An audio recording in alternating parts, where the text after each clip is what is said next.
এত বড় মাহফিল, এত বড় জালসা, বুকে হাত দিয়ে বলেন এটা তো ঐতিহ্যবাহী জালসা। এটা হুজুর কেবলাদের হাতে গড়া প্রতিষ্ঠিত প্রতিষ্ঠান, এটা ঐতিহ্যবাহী জালসা। এটা কেন এই জালসার এই হাল হবে? 8টার পরে 9টার পরে রাস্তায় জাম প্যাকট্যাপ, হাঁটা যাচ্ছিল না। ওরা কি মঙ্গল গ্রহ থেকে এসেছিল, উঠে আবার উড়ে চলে গেল? না চাঁদে থেকে এসে রকেটে করে নেমেছিল, আবার চলে গেছে টাইমে ঠিক আবার অ্যারাইভেল হয়ে গেছে, ডিসপ্যাচার হয়ে গিয়েছে? কোথায় গেল? আসলে কোরআনের মাহফিলের জন্য আসেনি, ওরা রঙিন রঙিন খেলা করতে এসেছে। ফুচকার দোকান, ঘুগনির দোকান, চটপটির দোকান, ম্যাগির দোকান, নুডলসের দোকান, এগরোলের দোকান, কানের দুল, হার, এটা সেটা, নোংরামি, শরিয়াত বিরোধী, দিন বিরোধী, ইসলাম বিরোধী, কোরআন বিরোধী, খালাতো বোন, মামাতো বোন, ফুফুতো বোন, চাচতো বোন, ভাইয়ের শালী, বোনের ননদ, বিভিন্ন নোংরামি, বিভিন্ন অ্যাডভার্টাইজমেন্ট চলছে। কথা ঠিক বলছি না? বলে কিছু হবে না। সূরাতুর রাদ 13 নম্বর, আপনার কি বলে সূরা 11 নম্বর আয়াত, আল্লাহ বলছে যে জাত নিজে থেকে পরিবর্তন হয় না, যে কওম নিজে থেকে পরিবর্তন হয় না, সে কওমকে আল্লাহ পরিবর্তন করে না। আত্মসমালোচনা বোধ নিজে করতে হবে। আমার কোনটা ঠিক, আমার কোনটা ভুল, আমার 2 ঘন্টা বক্তব্যের মধ্যে মানুষকে কোন কথাটা আমাকে খারাপ লেগেছে, কোন কথাটা আমার ভালো লেগেছে, এই আত্মসমালোচনা যদি নিজে না করতে পারি তাহলে আমি বক্তা হতে পারবো না। আপনাকে আত্মসমালোচনা করতে হবে। মুসলমানের বাচ্চা, ইমানদারের বাচ্চা, হাইয়ালাস সালাহ শোনার পরেও, হাইয়ালাল ফালাহ শোনার পরেও, as-সালাতু খায়রুম মিনান নাওম শোনার পরেও মুসলমানের বাচ্চা যদি মসজিদের পাঁচিরে হেলাম দিয়ে পাবজি খেলে, ফ্রি ফায়ার খেলে, ড্রিম 11 এর মতো জুয়ার সফটওয়্যার নিয়ে ব্যস্ত থাকে, এটা লজ্জা ছাড়া আর কিছু হতে পারে না। আজকে দুঃখ লাগে, কষ্ট লাগে, বেদনা লাগে, ব্যথা লাগে, তাই বলতে বাধ্য হচ্ছি। 1992 সালে 6 ডিসেম্বর বাবরি মসজিদ শহীদ করা হয়েছিল, কিন্তু বাবরি মসজিদ শহীদ করার বহু আগে থেকে বাবরি মসজিদটা বিরান হয়ে গিয়েছিল। বিরানের পরে সেটা ধ্বংসের স্তূপে আস্তে আস্তে রূপান্তরিত হয়েছে। পরবর্তীতে রাজনৈতিক ইস্যু ওখানে ইফেক্টেড করে শহীদ করেছে, কিন্তু আগে মসজিদটা বিরান হয়েছে, জনসংখ্যা লোপ পেয়েছে, মসজিদের মুসল্লি কমে গিয়েছে। মনে রাখবেন, প্রত্যেকটা মসজিদ আগে বিরান হয়, তারপরে ওটা ধ্বংসের স্তূপে পরিণত হয়, আগে বিরান হয়। আজকে আপনার গ্রামে, আপনার পাড়ায়, আপনার মহল্লায়, আপনার এলাকায় ফজরে 10 জন মুসল্লি নামাজ পড়ছে, সারা বছর ঘুরতে ঘুরতে 2টো মুরব্বি মারা গেছে, ওটা 8 থেকে আর 9 হয়নি, 10 থেকে 8ই রয়ে গেছে। নতুন কেউ জেনারেশন ওখানে গিয়ে পার্টিসিপেট করে, তাহলে কি করে বাড়বে? আজকে আপনি বলছেন জ্ঞানপাপী মসজিদ আগে বিরান হয়েছে, তারপরে আস্তে আস্তে ওখানে ধ্বংসের স্তূপে পরিণত হচ্ছে। আর কিছু মেন্টালিটি তো মানুষ আছে সেখানে গিয়ে, বুঝতেই পারছে, নতুন করে কিছু বলা নেই, যারা রাজনীতির আপনার পোশাকটা ভিতরে রেখে ধর্মের জার্সিটাকে আগে ব্যবহার করে, এ ধরনের মানুষ তো আছে। আমরা তো চোখের সামনে দেখতে পেলাম, মালদা জেলার কালিয়াচক থানার অন্তর্গত আদিনা মসজিদ বলে একটা মসজিদ, 650 বছরের মসজিদ, যে মসজিদে লেখাই আছে এখানে কোনো ধর্মীয় কর্মকাণ্ড করা যাবে না, সেখানে জোর করে ধর্মীয় পোশাক পরে, ধর্মের লেবাসে, ধর্মের ইউনিফর্মে, ধর্মের পোশাক পরিধান করে সে আদিনা মসজিদে গিয়ে তারা তাদের ধর্মীয় কর্মকাণ্ড করার চেষ্টা করেছে। কিন্তু মনে রাখবেন, ওর সিস্টেমেই আছে কোনো ধর্মীয় কাজ ওখানে করা যাবে না। কিন্তু দেশের আইনকে তারা লঙ্ঘন করেছে। স্পষ্ট কথা বলে দিয়ে যাচ্ছি, আজকে আপনি বলছেন আমার মসজিদের সামনে হুজুর ডিজের ভলিউমটা বাড়িয়ে দেয়, কেউ বলছে হুজুর আমাদের মসজিদের সামনের গেটের সামনেই তারা ড্যান্সটা বেশি করে, সাউন্ড বক্সটা ওখানেই দাঁড় করিয়ে দেয়। কোনো ভদ্র মানুষ এটা করতে পারে না। কোন নরমাল যে ধর্মের মানুষ হোক না কেন, যার মধ্যে সম্প্রীতি আছে, ভ্রাতৃত্ব আছে, মানবতা আছে, তারা কোনোদিন এই কাজ করতে পারে না। কারণ প্রত্যেকটা ধর্মই শিক্ষা দেয় অপরের ধর্মকে সম্মান দেওয়া। প্রত্যেকটা ধর্মেরই শিক্ষা প্রত্যেক ধর্মীয় মানুষের প্রতি সহানুভূতি, ভালোবাসা দেওয়া। এটা প্রত্যেকটা ধর্মের অনুভূতির মধ্যে এসেছে। মনে রাখবেন, স্পষ্ট কথা বলে যাচ্ছি, যারা করে এরা ধর্মীয় পোশাকটাকে ব্যবহার করে, ধর্মটাকে, রিলিজিয়াসটাকে ট্যাগ হিসাবে, সাইনবোর্ড হিসাবে, ব্যানার হিসাবে, লোগো হিসাবে কাজে লাগিয়ে তারা নিজেদের স্বার্থ সিদ্ধি খোঁজার চেষ্টা করে, পপুলারিটি হওয়ার চেষ্টা করে। তাই মসজিদের গেটের সামনে তারা ভলিউমটা বাড়িয়ে দেয়। প্রকৃত ধার্মিক মানুষ কোনোদিন এটা করতে পারে না, কেন অন্য ধর্মের মানুষ সেখানে কোন ধর্মের কাজের সাথে লিপ্ত আছে। আজকে যদি ওই মসজিদ থেকে, ভালো করে বুঝবেন, অনুশোচনা বোধ তৈরি করেন, জীবনে অনেক ওয়াজ শুনেছেন, আজকে যদি ওই মসজিদ থেকে 150টা 200টা যুবক ছেলে ফজরের ওয়াক্তে 6 প্যাক 8 প্যাক ল্যাট মাসেলওয়ালা বেরোতো, ভয় কে? এদের যদি ফজরে 150টা বেরোয়, জোরে কটা বেরোবে? ওদের ভলিউম এমনি কমে যেত। সুযোগ তো আমরা করে দিয়েছি। রাত 12টা থেকে 3টে পর্যন্ত ভিডিও কলে চ্যাট করে প্রেম করেছো ব্লুটুথ হেডফোন কানে দিয়ে, উঠবে কি করে? এই কথা বলেন না কেন? উঠবে কি করে? ও তো রাত 3টে পর্যন্ত প্রেম করেছে। বাপ জানে আমার ছেলে প্রেম করছে, ফোনে কথা বলছে। মা জানে আমার মেয়ে প্রেম করছে, ফোনে কথা বলছে। এটা জানার পরেও প্রতিবাদ করে না। এটা এখন মুসলমানের পরিবারের অনেকের এই অবস্থা। পরিবর্তন কে করবে? আপনি নিজের বাড়িকে আগে নিজে কন্ট্রোল করেন। কথা ঠিক বলছেন। আপনার মেয়েটা রাস্তার উপর একটা ছেলের সাথে গল্প করছে, পরি এলাকা সবাই জেনে গেল ওই মেয়েটা এই ছেলেটাকে ভালোবাসে। আপনি কোনোদিন প্রতিবাদ করলেন না কেন? 5 বছর রানিং চলার পরে, 5 বছর রানিং ভালোবাসা হওয়ার পরে ব্রেকআপ হয়ে গেল। কি হলো? কবরে ঢুকো, ওই 5 বছরের গুনাহ দিয়ে তোমাকে থ্যাতলাবে। আমার কথা কিছু বুঝতে পারছেন? সমাজে আজকে পরকীয়াকে বৈধতা দিয়েছে। মেম্বার অফ পার্লামেন্টে বিল পাস হয়েছে, সুপ্রিম কোর্ট সেটার উপরে আইনত প্রসেস তৈরি করেছে। সুপ্রিম কোর্ট রায় দিয়েছে পরকীয়া বৈধ। 2 ছেলের মা 3 ছেলের বাপকে ধরে নিয়ে হাত ধরে চলে যাবে, কেউ কিছু বলবে না, একটা জিডিও করতে পারবে না। এর নাম পরকীয়া। আমার বউয়ের হাত ধরে অন্যজন নিয়ে চলে যাবে, আমি ভ্যাল ভ্যাল করে তাকিয়ে থাকবো, এর নাম পরকীয়া। আমার কথা কিছু বুঝতে পারছেন না? সুপ্রিম কোর্টে আইনত ভাবে প্রসেসে সেটাকে স্বীকৃতি দেওয়া হয়েছে। মেম্বার অফ পার্লামেন্টে বিল পাস করা হয়েছে, সমকামিতাকে বৈধতা দেওয়া হয়েছে। একটা ছেলে একটা ছেলেকে বিবাহ করতে পারবে, একটা মেয়ে একটা মেয়েকে বিবাহ করতে পারবে, যেটা ইংরেজিতে বলে হয় হোমোসেক্স, যেটাকে বলে সমকামিতা, আরবিতে বলে লাতাত। আপনি যদি আপনার পরিবারকে এখন সংযত না করেন, কন্ট্রোলের বাইরে চলে যাবে, রাখতে পারবেন না।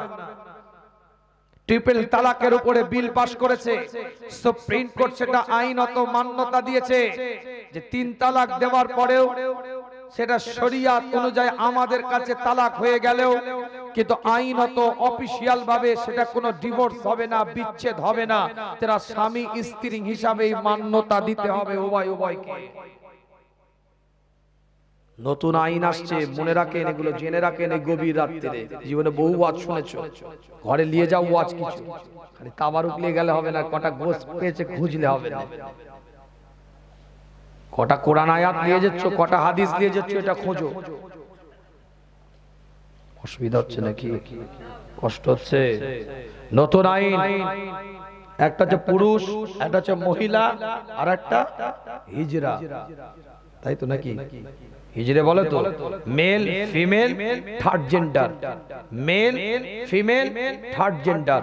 যদিও বা এটা থার্ড জেন্ডার একটা সমাজে প্রচলিত শব্দ, কিন্তু আদৌ এটা থার্ড জেন্ডার এরা বাস করেছে। শরিয়াতে কোনো হিজড়া বলে কিছু নেই, খুনসা বলে কিছু নেই। খুব ভালো করে বুঝেন। তার মানে কি বলছে না, এটা একটা রোগ। কি বললাম? এটা একটা রোগ, প্রতিবন্ধী একটা রোগ তো নাকি? হাত নেই প্রতিবন্ধী, কান নেই প্রতিবন্ধী, চোখ নেই প্রতিবন্ধী, এটাও তারা প্রতিবন্ধী, হ্যান্ডিক্যাপ। তারা শারীরিকভাবে একটা দিক থেকে দুর্বল, এই জন্য তাদেরকে খোনসা বলা হয়েছে, নিপুংস বলা হয়েছে বাংলাতে, আরবিতে খোনসা বলা হয়, হিজরা বলা হয়। তাদের একটা রোগ, এই রোগীটাকে আপনাকে হাত না থাকলেও ছেলে বলে যেমন স্বীকৃতি দিতে হয়, কান না থাকলেও মেয়ে বলে যেমন স্বীকৃতি দিতে হয়, তার প্রতিবন্ধী তারপরেও ঠিক ওই রকম এই খোনসা বলেন, হিজরা বলেন, বা আপনার কি বলেন নিপুংস বলেন, যাই বলেন না কেন, এটা ওদের রোগ। এখান থেকে ব্যাখ্যা করে বের করতে হবে একটা হিজরার কত পার্সেন্টেজ মেয়ের দিকে আর কত পার্সেন্টেজ ছেলের দিকে। অধিকাংশ যদি মেয়ের দিকে হয়, শরীয়তের ফারায়েজ মেয়ে হিসাবে তাকে গণ্য করতে হবে। অধিকাংশ যদি ছেলের দিকে হয়, কিছু মেয়ে মেয়ে ভাব আছে কিন্তু বেশিরভাগ ছেলে অংশ আছে, তাহলে তাকে ছেলে হিসাবে শরীয়তের ফারায়েজ দিতে হবে। এটা আইন, কথা সেটা নয়। কিন্তু আমাদের সমাজে পুরুষ মহিলা হিজরা, মেল ফিমেল, আপনার কি বলে থার্ড জেন্ডার। কিন্তু নতুন একটা জিনিস আবার আবিষ্কার হচ্ছে পৃথিবীময় নোংরামি করার জন্য, সেটা হচ্ছে ট্রান্সফার জেন্ডার। জানেন ট্রান্সফার জেন্ডার জানেন কি? অর্থাৎ ছেলে ছিল, মনে মনে ভাবলো না ছেলে নয় একটু মেয়ে হব আমি। মেয়ে ছিল, মনে মনে ভাবলো যে না আমাকে মেয়ে ভাল লাগছে না, একটু ছেলে পাড়া হলো। এই অপারেশন করে যে ছেলে থেকে মেয়ে হলো, মেয়ে থেকে ছেলে হলো, সঙ্গে সঙ্গে কাফের হয়ে গেল শরীয়তের ভাষায়। কেন? আল্লাহ তাকে ছেলে করেছে, সে নিজেকে আল্লাহ মনে করে নিজে আবার মত চেঞ্জ করছে। আইনত কাফের, শরীয়তের বিধান অনুযায়ী কাফের হয়ে গেল। এই থার্ড জেন্ডার আপনার কি বলে ট্রান্সফার জেন্ডারকে স্বীকৃতি দেওয়া হবে। এই স্বীকৃতি দিলে সমাজে এটা কোনো স্বাভাবিক মানুষের কাজ নয়, এটা মস্তিষ্ক বিকৃতির একটা ফল। এটা মেন্টাল পেশেন্ট ছাড়া এগুলো কেউ করবে না, সমাজ আরো নোংরার দিকে যাবে। তাই আমাদের নৈতিক দায়িত্ব হচ্ছে বর্তমান জায়গা থেকে দাঁড়িয়ে আমাদের প্রত্যেকের পরিবারের স্বতন্ত্রভাবে সঠিকভাবে প্রত্যেকটা পরিবারকে আমাদেরকে গাইড করতে হবে। নিজ নিজ পরিবারকে স্বীকৃতিপ্রাপ্ত পরিবার, আমি আমার অভিভাবক পরিবারের আমার দায়িত্বশীলতার পরিচয় দিয়ে আমি আমার পরিবারকে কন্ট্রোল করব। এখন থেকে সংক্ষেপে কন্ট্রোল করতে হবে, নাহলে একটা জায়গায় কিন্তু অন্য জায়গায় পৌঁছে যাবে। আমার কথা বোঝা যাচ্ছে তো? যে কথা বলতে গিয়ে এদিকে আসলাম, আমাদের দায়িত্ব হচ্ছে প্রস্তুতি নেওয়া, আমাদের দায়িত্ব হচ্ছে কর্তব্য হচ্ছে প্রস্তুতি নেওয়া। রমাদানের প্রস্তুতি, ইবাদতের প্রস্তুতি। আল্লাহ নবী আল্লাহ রাসূলকে আম্মা জান আয়েশা সিদ্দিকা রাদিয়াল্লাহু তাআলা আনহা প্রশ্ন করলেন, হুজুর অন্য মাসে তো আপনি এত বেশি রোজা রাখেন না, এই মাসে এত বেশি কেন হুজুর রোজা রাখেন? আল্লাহ নবী আল্লাহ রাসূল সাহাবায়ে মুজুদের সাথে আলাপ আলোচনা করতে থাকে। আল্লাহ নবী মুহাম্মদ রাসূলুল্লাহ সাল্লাল্লাহু আলাইহি ওয়াসাল্লাম জানিয়ে দেয়, এই মাসে আমার আল্লাহ এমন একটা রজনী দিয়েছে, সেই রজনীতে সেই রাত্রিরে আমার আল্লাহ প্রত্যেকটা মানুষের আজালটা লিপিবদ্ধ করে, মৃত্যুর দিনটা লিপিবদ্ধ করে। আমি আল্লাহ নবী এটা চাই আমি যেন রোজাদার অবস্থায় থাকি, আর আমার আল্লাহ আমার মৃত্যুর দিনটা যেন লিপিবদ্ধ করে দেয়। জোরে বলবে, চিৎকার দিয়ে বলা যাবে না। আল্লাহ নবী মুহাম্মদ রাসূলুল্লাহ সাল্লাল্লাহু আলাইহি ওয়াসাল্লাম জানিয়ে দেয়, এক একটা দলিল দিয়ে আপনাদেরকে জীবন তৈরি করে নিতে হবে, শরীয়ত অনুযায়ী জীবন বানিয়ে নিতে হবে। অভিনয় নয়, নাটক নয়, ড্রামাবাজি নয়। দিন বোঝেন, ইসলাম বোঝেন, শরীয়ত বোঝেন। আজকে জীবনটাকে যদি গঠন না করতে পারি, অবশ্যই আধুনিকরণের সাথে আমরা এগিয়ে যাব। কিন্তু এই আধুনিকরণের মধ্যে শরীয়ত থাকবে, দিন থাকবে, ইসলাম থাকবে। আল্লাহ নবী নবী মুহাম্মদুর রাসূলুল্লাহ সাল্লাল্লাহু আলাইহি ওয়াসাল্লাম জানিয়ে দেয় এই শাবান মাসের এমন একটা রাত আছে, রজনী আছে, যেই রাতে আমার আল্লাহ তার বান্দাদেরকে প্রথম আসমানে এসে ডাকতে থাকে, কে আমার কাছে রিজিক চাও, আমি আল্লাহ তাকে রিজিকটা দান করব। কে আমার কাছে সন্তান চাও, আমি আল্লাহ তাকে সন্তানটা দান করব। কে আমার কাছে সম্পত্তি চাও, আমি আল্লাহ তাকে সম্পত্তি দান করব। তোমরা যা চাইবে আমি আল্লাহ এই রাত্রিরে তোমাদেরকে দান করে দেব। জোরে বলবে, চিৎকার দিয়ে বলা যাবে না, কলিজা দিয়ে বলা যাবে না।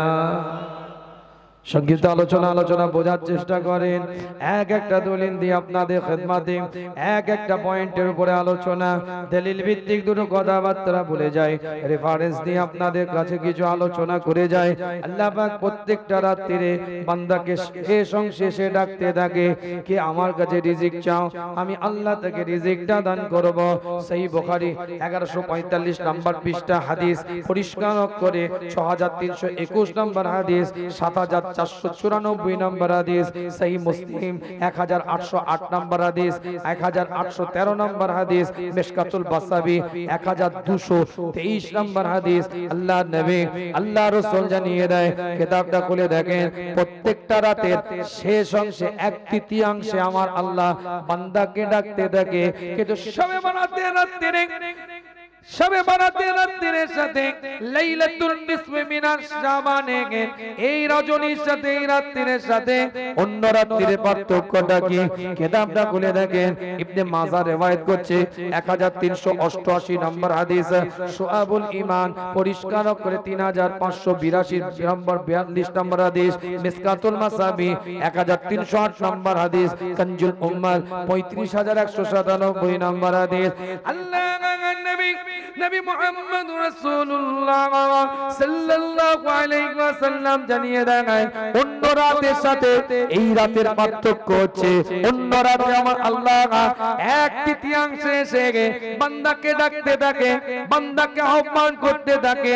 আর এই রাত্রিরে লাইলাতুন নিসফি মিনাশ শাবানের রাত্রিরে, শবে বরাতের রাত্রিরে আমার আল্লাহ সূর্য অস্ত যাওয়ার পর থেকে মাগরিবের সময় থেকে বান্দাকে প্রথম আসমানে এসে রহমতের দৃষ্টিতে তাকায় আর বান্দাকে ডাকতে থাকে।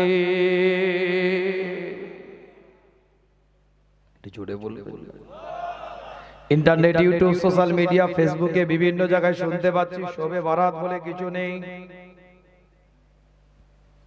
অনেকে ভাবছেন হুজুর চলে গেছে তাও কেন বলছেন, এর বলার দরকার আছে।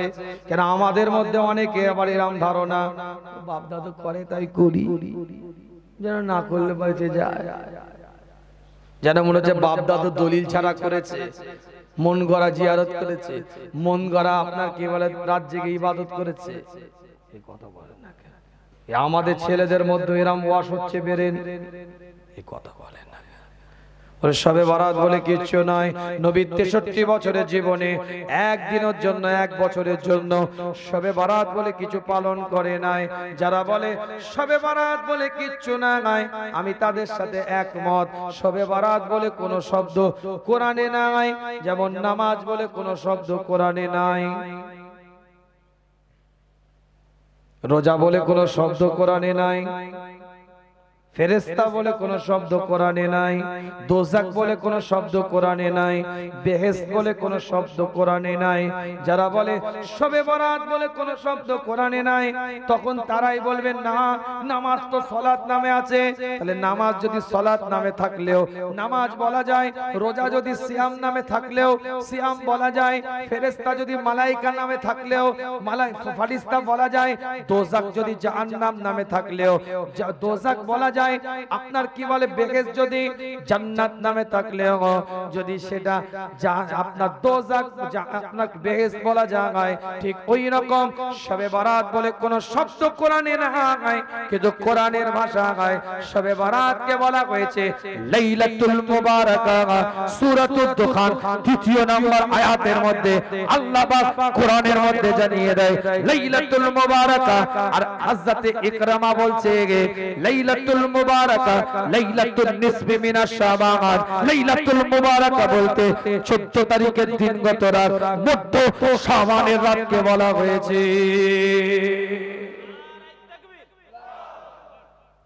জোরে বলা যাবে না, একসাথে বলা যাবে না।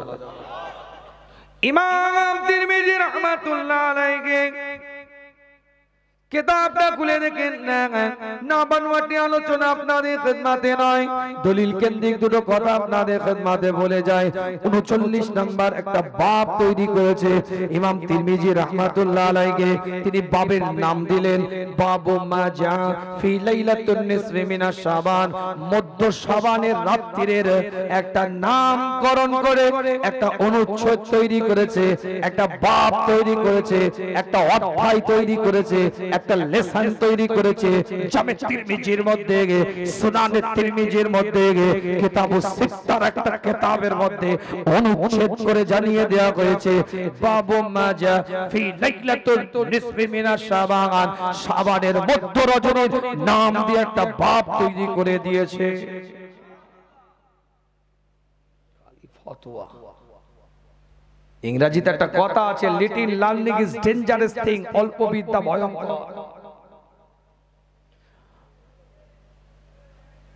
আর উর্দুতে একটা কথা আছে, নিম হাকিম খতরায় জান, নিম মৌলবী খতরায় ঈমান। ছোটখাটো ডাক্তারে পাল্লায় পড়লে জানের খতরা হয়ে যাবে, হাতুড়ি ডাক্তার ওর পাল্লায় পড়লে জানের খাতরা হয়ে যাবে, আর ছোটখাটো মৌলানার পাল্লায় পড়লে ঈমানের খাতরা হয়ে যাবে। একটা কথাই আছে, আমি তো বিস্তারিত ব্যাখ্যায় যেতে পারছি না, আপনাদের তো সেই এনার্জি নেই। আমি যে খাটবো সে খাটার তো দাম দিবেন না আপনারা, তাই না? তো যেতে পারছি না, বলবো না ছেড়ে দেবো, তো কই এনার্জি কোথা? খামাখা কিতাবটা খুলে দেখেন, বানোয়াটি আলোচনা আপনাদের খিদমতে নয়। নবী মুহাম্মদ রাসূলুল্লাহ সাল্লাল্লাহু আলাইহি ওয়াসাল্লাম জানিয়ে দেন, এক একটা দলিল দিক শাবানের গুরুত্ব আমার রাসূল দিলেন। শাবান মাসের একটা রাত আছে, সেই রাতের গুরুত্ব আমার নবী দিলেন। কিতাবটা খুলে দেখেন, ইবনে মাজাহ আস-সুনান প্রথম খণ্ড 445 নম্বর পৃষ্ঠা, বাজ্জার আল মুসনাদ প্রথম খণ্ড 157 থেকে 207 নম্বর পৃষ্ঠাতে আছে, 7 নম্বর অধ্যায় 186 নম্বর পৃষ্ঠাতে আছে। আহমদ ইবনে হাম্বল আল মুসনাদে দ্বিতীয় খণ্ড 176 নম্বর পৃষ্ঠা, ইবনে আবি আসিম আস-সুনান 223 থেকে 24 নম্বর পৃষ্ঠা, ইবনুল হিব্বান আস-সাহি 12 নম্বর অধ্যায় 481 নম্বর পৃষ্ঠা, তাবরানী আল মুজাম আল কবির 20 নম্বর অধ্যায় 108 নম্বর পৃষ্ঠা, 22 নম্বর অধ্যায় 223 নম্বর পৃষ্ঠা, আল মুজাম আল আওসাদ 7 নম্বর অধ্যায় 88 নম্বর পৃষ্ঠা, বাইহাকি শরীফ শুআবুল ঈমান তৃতীয় নম্বর অধ্যায় 381 নম্বর পৃষ্ঠা, ইবনে খুজাইমা কিতাবুত তাওহীদ প্রথম নম্বর অধ্যায় 325 থেকে 26 নম্বর পৃষ্ঠার মধ্যে হাদিসটা রওয়ায়াত আছে। 8 জন সাহাবা হাদিসটাকে রওয়ায়াত করেছে, হযরত আবু মুসা আশআরী, হযরত আউফ ইবনে মালিক, আব্দুল্লাহ ইবনে আমর, হযরত মুআজ ইবনে জাবাল, হযরত আবু সালাবা আল খুশাইরি, হযরত আবু হুরায়রা, আম্মা জান আয়েশা, হযরত আবু বকর সিদ্দিক রাদিয়াল্লাহু তাআলা আনহু। এই 8 জন সাহাবা হাদিস থেকে রওয়ায়াত করেছে। 17টা হাদিসে কিতাবে হাদিসটাকে সংকলন করেছে। সমস্ত হাদিসে কিতাবের মধ্যে এই হাদিসটাকে হাসান বলা হয়েছে, মুতাওয়াতির পর্যায়ের একটা হাদিস। আমি বলি না, রাসূল জানিয়ে দেয়, ইন্নাল্লাহা লা ইয়াত্তালিউ ফি লাইলাতিন নিসফি মিনাশ শাবান ফায়াগফিরু লিজামিইল খালকিহি ইল্লাল মুশরিকিন আও মুশাহিন। আমি বলি না, মুস্তাফা তাজদার হারাম মদিনার দুলাল জানিয়ে দেয়, আমার আল্লাহ, আমার মাওলা, আমার পরওয়ারদিগার এই রাত্রির প্রথম আসমানে এসে বান্দাদের দিকে দৃষ্টি দেয়, রহমতের দৃষ্টি দেয়। ফায়াগফিরু লিজামিইল খালকিহি, আমার আল্লাহ পৃথিবীর সবাইকে এই রাত্রিরে maaf করে দেয়, এই রাত্রিরে ক্ষমা করে দেয়, ইল্লাল মুশরিকিন আও মুশাহিন, শিরককারীকে আল্লাহ ক্ষমা করে না। আর যার অন্তরের মধ্যে বিন্দু বিন্দু পরিমাণ শস্য পরিমাণ হিংসা আছে, আল্লাহ তাকেও ক্ষমা করে না। এই দুই শ্রেণীর মানুষ ছাড়া ফায়াগফিরু লিজামিল খালকিহি, আমার আল্লাহ এই রাত্রির লাইলাতুন নিসফি মিনাশ শাবানের রাত্রিরে সবাইকে ক্ষমা করে দেয়, মাফ করে দেয়।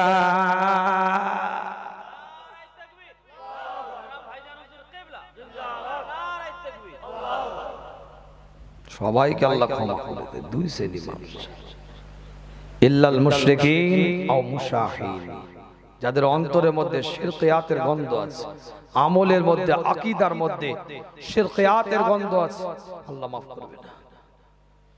আর যার অন্তরের মধ্যে বিন্দু পরিমাণ হিংসা আছে, আল্লাহ মাফ করবে না। দুটো পরিচয় দেব, শিরকিয়াতের গন্ধ না থাকলে কি ফজিলত, আর হিংসা অন্তর থাকলে কি দুর্বলতা, আর না থাকলে কি আল্লাহর নিয়ামত। এই দুটো পয়েন্টের উপর আলোচনা করে বিদায় নেব আপনাদের কাছ থেকে। আল্লাহ নবী মুহাম্মদ রাসূলুল্লাহ সাল্লাল্লাহু আলাইহি ওয়াসাল্লামের সাহাবা হযরত মুআজ ইবনে জাবাল থেকে হাদিসটা riwayat, বুখারীর riwayat বলছে, মুসলিমের riwayat বলছে, মুত্তাফাকুন আলাইহি হাদিস দ্বারা প্রমাণিত। আল্লাহ নবী মুহাম্মদুর রাসূলুল্লাহ সাল্লাল্লাহু আলাইহি ওয়াসাল্লামের সঙ্গী হয়ে মুআজ ইবনে জাবাল সফর করতে বেরিয়ে পড়েছেন। একই উটের উপরে বসে আছেন। হযরত মুআজ ইবনে জাবাল বলে, আমি এবং আমার রাসূলের যে দূরত্ব, একটা উটের লাগামের এই প্রান্ত থেকে ওই প্রান্তের যে দূরত্ব, তার থেকেও আমি নবীর বেশি নিকটের মধ্যে আছি। আল্লাহ নবী আল্লাহ রাসূল ওই সাওয়ারি অবস্থায়, ওই অবস্থায় সফরের মধ্যে আমাকে ডাকলেন, ইয়া মুআজ। আমি আওয়াজ দিলাম, লাব্বাইক হুজুর, আমি হাজির আছি, আপনি কি বলছেন বলেন। সুম্মা সারাআ সাআতা, হুজুর আরেকটু আগিয়ে গেলেন, আবার ডাকলেন, ইয়া মুআজ। আমি চিৎকার দিয়ে বললাম, লাব্বাইক হুজুর, আমি হাজির আছি, আপনি কি বলছেন বলেন। সুম্মা সারাআ সাআতা, হুজুর আরেকটু আগিয়ে গেলেন সফরে, উটের উপরে অবস্থিত একটা লাগামের প্রান্ত থেকে ওই প্রান্তের কম দূরত্বে আমার নবী বসে আছে। আমাকে আওয়াজ দিয়ে ডাকলেন, মুআজ। একইভাবে আমি আওয়াজ দিলাম, লাব্বাইক হুজুর, হাজির আছি, কি বলছেন বলেন।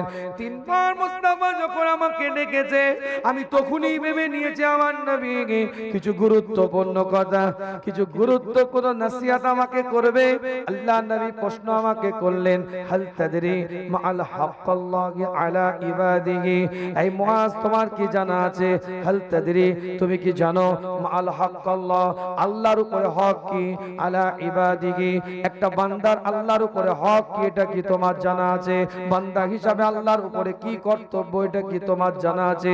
বান্দার দায়িত্বটা কি, বান্দার কর্তব্যটা কি, কি করবে বান্দা রবের জন্য, কি করবে বান্দা মাওলার জন্য, কি করবে বান্দা খোদার জন্য, এটা কি তোমার জানা আছে। মুআজ ইবনে জাবাল বললেন, আল্লাহ ওয়া রাসূলুহু আ'লাম, হুজুর আমার জানা নেই, আল্লাহ এবং তার রাসূলের সম্পর্কে ভালো জানে। আল্লাহ নবী মুহাম্মদ রাসূলুল্লাহ সাল্লাল্লাহু আলাইহি ওয়াসাল্লাম জানিয়ে দেয়, মুআজ শুনে রাখো, একটা বান্দার আল্লাহর উপরে এই দায়িত্ব হয়ে যায়, একটা বান্দা হিসাবে রবের প্রতি, মাওলার প্রতি, খোদার প্রতি এই দায়িত্বটা থাকে। সেই দায়িত্বটা কি, বান্দা যখন রুকুটা করবে শিরক মুক্ত, বান্দা যখন ইবাদতটা করবে শিরক মুক্ত, বান্দা যখন সিজদাটা করবে শিরক মুক্ত, বান্দা যখন তাসবিহটা পড়বে শিরক মুক্ত, বান্দা যখন জিকিরটা করবে শিরক মুক্ত। এই বান্দার দায়িত্ব হচ্ছে শিরক মুক্ত ইবাদত করা। এটা একটা বান্দা হিসাবে রবের জন্য তার দায়িত্ব হয়ে যায়। আল্লাহ নবী মুহাম্মদ রাসূলুল্লাহ সাল্লাল্লাহু আলাইহি ওয়াসাল্লামের সাহাবা হযরত মুআজ ইবনে জাবাল বলে, সুম্মা সারাআ সাআতা, আমি আগিয়ে গেলাম, আমার রাসূল আগিয়ে গেলেন। আবার আমাকে নবী আমার জিজ্ঞাসা করলেন, মুআজ এটা কি তোমার জানা আছে, বান্দা যখন শিরক মুক্ত ইবাদতটা করে, বান্দা যখন কুফর মুক্ত ইবাদতটা করে, বান্দা যখন অংশীদার ব্যতীত ইবাদতটা করে, ওই বান্দাকে আল্লাহ কি দেয়, আল্লাহর কি দায়িত্ব হয়, আল্লাহর কি কর্তব্য হয়, এটা কি তোমার জানা আছে? হযরত মুআয ইবনে জাবাল বলে, আল্লাহ ওয়া রাসূলুহু আ'লামু, আল্লাহ এবং তার রাসূলের সম্পর্কে ভালো জানে। আল্লাহর নবী আল্লাহর রাসূল জানিয়ে দেয়, ওই আল্লাহ ওই বান্দার প্রতি আল্লাহর এটাই দায়িত্ব হয়ে যায়, বান্দা যখন শিরক মুক্ত ইবাদত না করে, আমার আল্লাহ ওই বান্দাকে একটা আযাব মুক্ত জান্নাতটাই দান করে দেয়। জোরে বলবেন, চিৎকার দিয়ে বলা যাবে না। আলোচনা বোঝার চেষ্টা করেন, কোথা থেকে আলোচনা, কোন দিকে। লাইলাতুন নিসফি মিনাশ শাবানের রাত্রিরে, যেটাকে আপনি আমি শবে বরাত বলি, তুর্কি ভাষার মানুষেরা বলে বিরাতে কিন্দেলি, মালায়া ভাষার মানুষেরা বলে নিসফুশ শাবান, সৌদির মানুষেরা বলে নিসফুশ শাবান। সেই রাত্রিরে দুই শ্রেণীর মানুষকে আল্লাহ মাফ করবে না। এক নাম্বার হচ্ছে যাদের অন্তরের মধ্যে শিরক আছে, দ্বিতীয় নাম্বার যাদের অন্তরের মধ্যে হিংসা আছে। হুজুর আমি তো হিংসা করি না। আপনি আমাকে বলেন হুজুর আপনি খুব হিংসুক, আমি বলবো না আমি হিংসুক নয়। তাহলে প্রত্যেকটা জিনিসের একটা সিম্পটম আছে না নাই?